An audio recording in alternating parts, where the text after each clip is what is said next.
I think that's really nice from the team and the organization to push us. It's not that I don't care, but like I have other thing to think about. But I would be happy, of course, if I'm part of it. But it's not the. I mean, if I'm in or not, it doesn't mean that my season is good or not. So, voilà. Emily?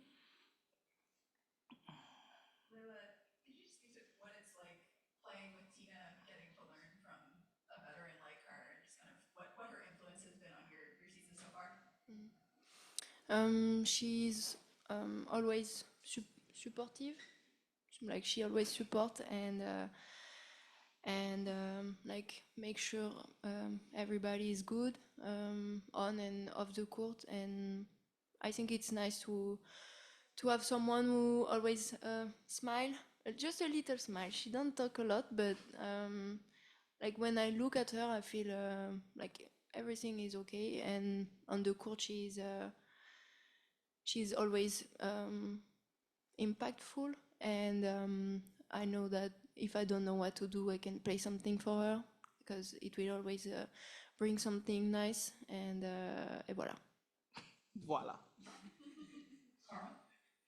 Tina, you helped Atlanta make the playoffs last year. I know it's a different coaching staff and a bunch of different players, but particularly the kids you did play with last year, how do you think they've grown into what they're getting done this season? This season, Atlanta has grown tremendously, but I know the root of their character is all Tanisha Wright and what she was able to do for those first 3 years that she was there. Of course, Smesko has put his touch on the game and, allow them to play more outside. It's more motion, like Naz Hillman is shooting threes. But that group, that core, Naz and Alicia and Ryan, they're all best friends. They're all there for each other. They hold each other accountable. They take constructive criticism really well. And they all just want to be great and they're very unselfish. And at the core of that, that leads to success. And that's why they are where they are. And you put in Brianna Jones, an all-star, a great power forward in this league, and Brittany Griner, and you have Jordan Canada at the helm. Dan Padavore did a great job just constructing that team, but everything definitely started with Tanisha Wright and what she was able to bring out of them. If I can follow, what did they do well in the fourth quarter to make that run to close out the game? Exactly that. They just closed out the game. They got the ball to the players that can score. They started going more one-on-one, and Jordan Canada was getting to the basket. Ryan Howard was getting to her spots and making shots, and Naz was being the facilitator out there because she made her threes early. You couldn't help really off of her. But seeing them to turn the corner this late in the season and them being in the playoff hunt and being in the top 3 teams is really great to see, and they're going to be a hard matchup for the teams in the playoff. Sarah? Layla, that defensive duel between you and Sanaya, if you could give that duel a name, what would it be? If I could what, sorry? Give the duel between you and Sanaya on the defensive end, if you could give it a name, what would it be?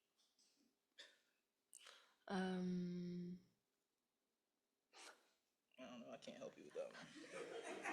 Underdogs. Isn't that the name of this campaign? Underdogs? Yeah, say underdogs. I would say, I'm sorry, dynamique. Voilà.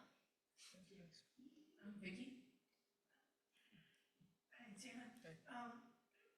Along that same lines, what you just spoke to of Atlanta, do you see that, like the character of these young guys coming forward, like that you spent this year with them to kind of be the leader? Like, have you seen that character coming out in them as you get deeper into the season? Like, what a great young group this has been. Are we still talking about Atlanta, or who are we speaking of? No, these guys, the Sun players, Layla and Sanaya, Anissa, Aaliyah.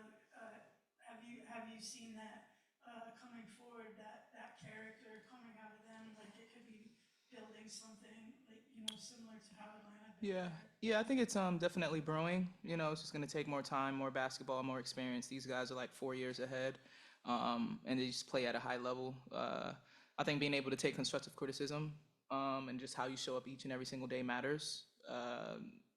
Just being consistent in who you are on the court. So yeah, I think it's brewing. Yeah. Anthony? Layla, prior to coming over here, was there ever any doubt that you would be able to be so effective on the defensive end in the WNBA? I guess yes.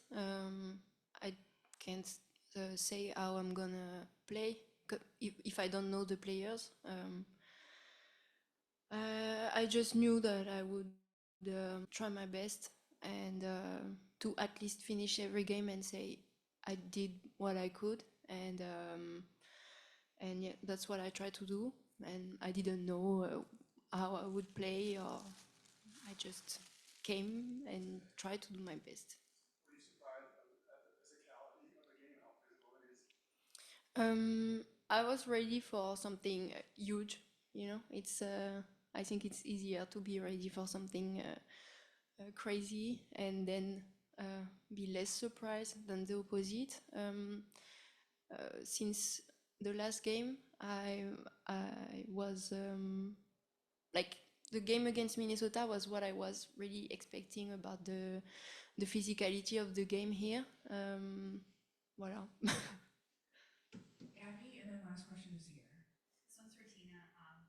We often, we as analysts, get caught up in the youth of this team and then also looking at you. I think Marina sometimes gets lost in the shuffle of what she's bringing to this team. She's on the floor more than anybody. She's doing stuff that I think we don't always see. Can you just put into terms what she has done to keep this team kind of moving forward this season? I think it's just showing up and being the player that you all know her to be, an impactful player, especially with her threes, her basketball IQ, being able to speak to the team and what she's seeing defensively and offensively, and just we're all getting better defensively. So Sarah, to ask you, what did you think of I was very thankful for the bobblehead. I think there was a bobblehead my first 4 years. So the two that I've ever had in my career has been in Connecticut Sun uniform. So I'm just thankful for the recognition and the support along the way. I don't think a lot of players can say that they were able to receive one. So I'm just thankful. Give glory to God, just thankful. Thank you both. Thank you.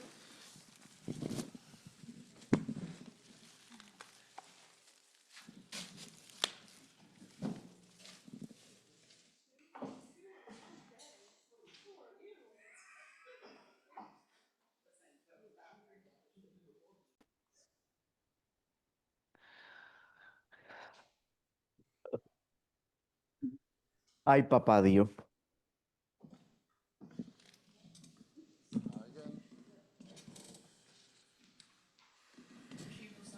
So needy today.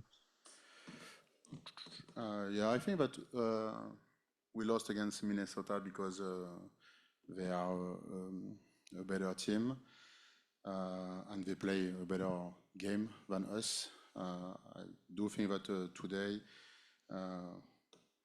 it wasn't the case. It's Atlanta is still a great team, but we have shown very good things on the first half, and we forgot our toughness on the locker room, so we didn't come back on the second half with I think the good things to do and what it required to win this game.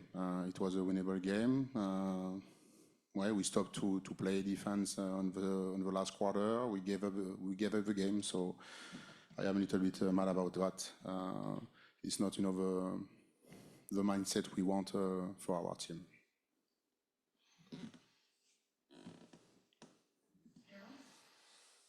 Coach, in that second half, there was a lot of possessions on offense where, like, you guys got the ball late in the shot clock and had some shot clock violations. So just what went wrong on offense in that moment, and just what do you hope to change into the next game? It's every time the same story. So when